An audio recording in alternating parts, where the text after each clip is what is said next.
नमस्कार दोस्तों इस वीडियो में हम बात करने वाले हैं बीएड एंट्रेंस एग्ज़ाम से रिलेटेड जनरल नॉलेज। ठीक है, जो कि आपका जो अप्रैल में होने वाला है उसमें बहुत ही ज़्यादा हेल्पफुल होगा। ठीक है, वीडियो को शुरू से लेकर अंत तक देखना और डेली इस चैनल पर बीएड एंट्रेंस एग्ज़ाम से रिलेटेड जनरल नॉलेज का एनालिसिस कराया जाता है। ठीक है, आपको सरकारी कॉलेज मिल सके तो उसके लिए हम मेहनत करते हैं, 2-3 घंटे मेहनत करते हैं और आपको 8-10 मिनट में प्रोवाइड करते हैं। तो चैनल को सब्सक्राइब कर लेना। इसी प्रकार से वीडियो पाने के लिए कॉम्पिटिशन एग्जाम से रिलेटेड भी जनरल नॉलेज का एनालिसिस कराया जाता है। किसी भी सरकारी नौकरी की तैयारी कर रहे हैं तो हेल्पफुल होगा। ठीक है, और ऐसे जनरल नॉलेज का एनालिसिस इस चैनल पर आपको मिलेगा। चलिए शुरू करते हैं। सवाल है पहला सवाल क्या है, विश्व का सबसे ऊंचा पठार कौन सा है? विश्व का सबसे ऊंचा पठार है पामीर का पठार। ठीक है, विश्व का सबसे ऊंचा पठार है पामीर का पठार। अगला सवाल देखिए क्या है, गौतम बुद्ध के निर्वाण की प्राप्ति कहाँ पर की थी? गौतम बुद्ध के निर्वाण की प्राप्ति कहाँ पर की थी? तो इसका जवाब है कुशीनगर में। ठीक है, कहाँ पर? कुशीनगर में। अगला सवाल, आवाज़ थोड़ा धीमी आ रही होगी तो वॉल्यूम को आप लोग तेज़ कर लीजिए। अगला सवाल है, मानव शरीर का कौन सी ग्रंथि इंसुलिन उत्पादन करती है? मानव शरीर की कौन सी ग्रंथि जो है इंसुलिन उत्पादन करती है? तो इसका जवाब है अग्नाशय। जितने भी प्रश्न हैं सारे के सारे मोस्ट इम्पॉर्टेंट प्रश्न हैं। ठीक है, समय बहुत कम है तो मोस्ट इम्पॉर्टेंट प्रश्न का ही एनालिसिस कराया जा रहा है। अगला सवाल देखिए, भारत में टेलीविज़न का प्रायोगिक रूप में कब शुरू किया गया था? भारत में टेलीविज़न को प्रायोगिक रूप में कब शुरू किया गया था? सन 1959 में टेलीविज़न को प्रायोगिक रूप में शुरू किया गया था। कब? सन 1959 में। ठीक है, अगला सवाल देखिए, महासागरों आदि समुद्री की गहराई मापने के यंत्र को हम क्या कहते हैं? जवाब है इसका बाथमेट्री। ठीक है, अगला सवाल देखिए, अगला सवाल है, अग्निशमन यंत्रों में किस गैस का उपयोग किया जाता है? अग्निशमन यंत्रों में किस गैस का उपयोग किया जाता है? Carbon dioxide. ठीक है, कार्बन डाइऑक्साइड का अग्निशमन यंत्रों में जो है इस गैस का उपयोग किया जाता है। किस गैस का? कार्बन डाइऑक्साइड का। अगला सवाल देखिए, कलिंग पुरस्कार किस क्षेत्र में प्रदान किया जाता है? कलिंग पुरस्कार मोस्ट ब्रिलियंट प्रश्न है। कलिंग पुरस्कार जो है दोस्तों विज्ञान क्षेत्र में प्रदान किया जाता है। अगला सवाल देखिए, यह भी मोस्ट इम्पोर्टेंट प्रश्न है। उपन्यास पिंजर के लेखक कौन है? उपन्यास पिंजर के लेखक हैं दोस्तों अमृता प्रीतम। कौन? अमृता प्रीतम जो है उपन्यास पिंजर के लेखक हैं। ठीक है, अगला सवाल देखिए क्या है, अगला सवाल है, रिकेट्स किसकी कमी है? रिकेट्स किसकी कमी है दोस्तों? तो वह है विटामिन बी की कमी से। ठीक है, रिकेट्स जो है विटामिन बी की कमी से होता है। और विटामिन ए की कमी से क्या होता है? अगर आपको पता हो तो कमेंट बॉक्स में ज़रूर बताइए। अगला सवाल देखिए, उपराष्ट्रपति राष्ट्रपति के बीमारी के दौरान राष्ट्रपति के कर्तव्य का निर्वहन अधिकतम कितने अवधि के लिए कर सकता है? प्रश्न को ध्यान से सुनिए। प्रश्न है, यदि जैसे राष्ट्रपति है अगर वह बीमार हो जाता है तो उसकी जगह पर जो कार्य होगा उपराष्ट्रपति वह कितने दिनों तक कर सकता है? अधिकतम कितने दिनों तक उसका कार्य कर सकता है राष्ट्रपति का उपराष्ट्रपति? तो मैक्सिमम जो है 6 महीने तक उपराष्ट्रपति राष्ट्रपति का कार्य कर सकता है राष्ट्रपति के बीमार होने के दौरान पर। अगला सवाल देखिए, अगला सवाल है, लाल मृदा का महत्वपूर्ण क्षेत्र कौन सा है? लाल मृदा का महत्वपूर्ण क्षेत्र कौन सा है? तो इसका जवाब है कर्नाटक। कर्नाटक जो है लाल मृदा का महत्वपूर्ण क्षेत्र है। ठीक है, अगला सवाल देखिए, भारत में जीएसटी कब से लागू किया गया? भारत में जीएसटी भारत में जीएसटी कब से लागू किया गया है? तो 2017 में। ठीक है, याद रखिएगा, मोस्ट इम्पोर्टेंट प्रश्न है। अगला सवाल देखिए, रिफाइनरी की शोध क्षमता सबसे अधिक है। रिफाइनरी की शोध क्षमता सबसे अधिक है तो आईओसी गुजरात।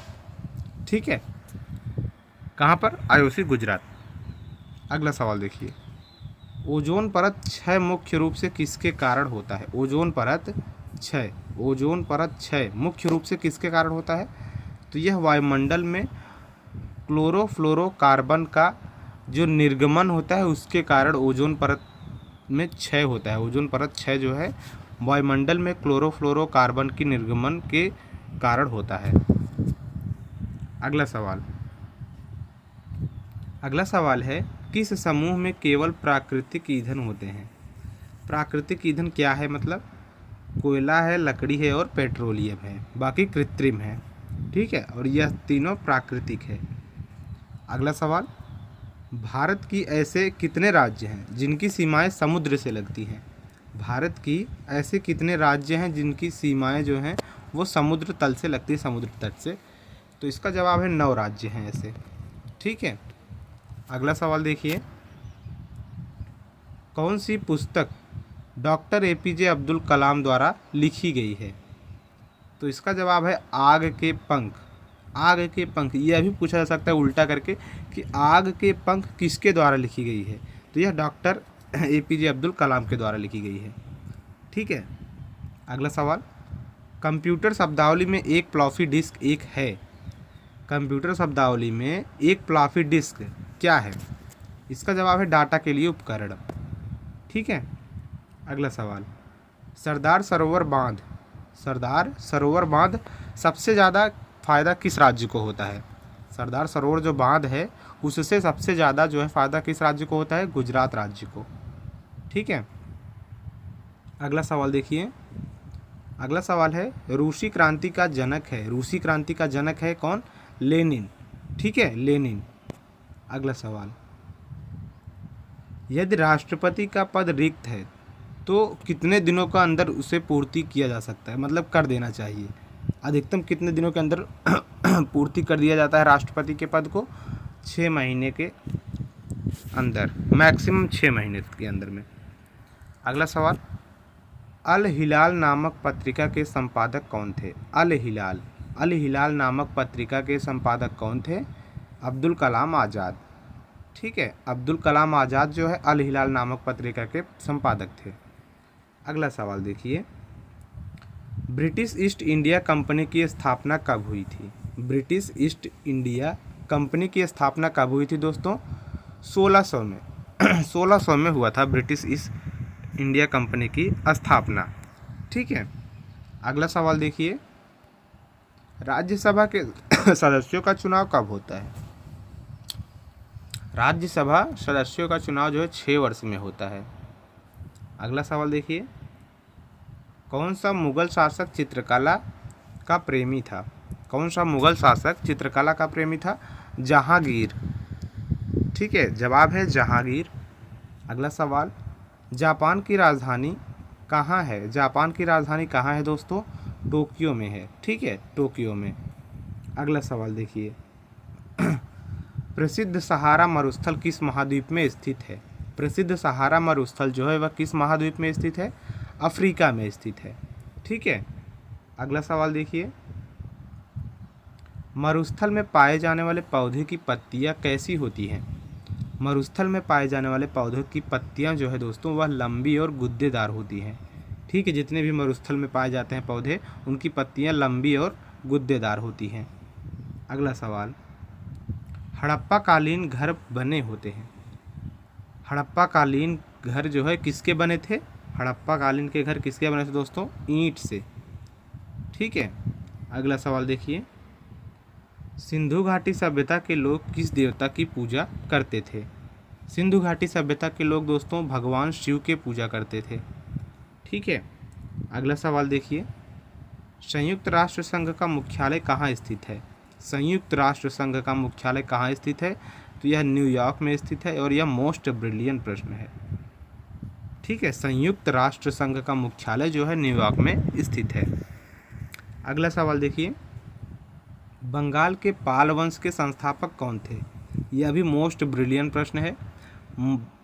बंगाल के पाल वंश के संस्थापक दोस्तों गोपाल थे। ठीक है। अगला सवाल है, फेरल का सिद्धांत किससे संबंधित है? फेरल का सिद्धांत किससे संबंधित है? तो वह पवन के वेग से संबंधित है। फेरल का सिद्धांत दोस्तों पवन के वेग से संबंधित है। ठीक है। ये थे कुछ मोस्ट ब्रिलियंट प्रश्न, और डेली इसी प्रकार से आपको इस चैनल पर एनालिसिस करने को मिलेंगे। चैनल को सब्सक्राइब कर लीजिएगा और इस वीडियो को अपने दोस्तों के पास शेयर कर देना और वीडियो पसंद आई हो तो लाइक कीजिएगा। ठीक है। लेकिन दोस्तों के पास शेयर ज़रूर करना। आप सब्सक्राइब करें या ना करें, लेकिन अगर आपको डेली इसी प्रकार से जी के प्रश्न का एनालिसिस करना है तो चैनल को सब्सक्राइब ज़रूर कीजिएगा। ठीक है। लेकिन दोस्तों के पास शेयर ज़रूर करना रिक्वेस्ट है। धन्यवाद।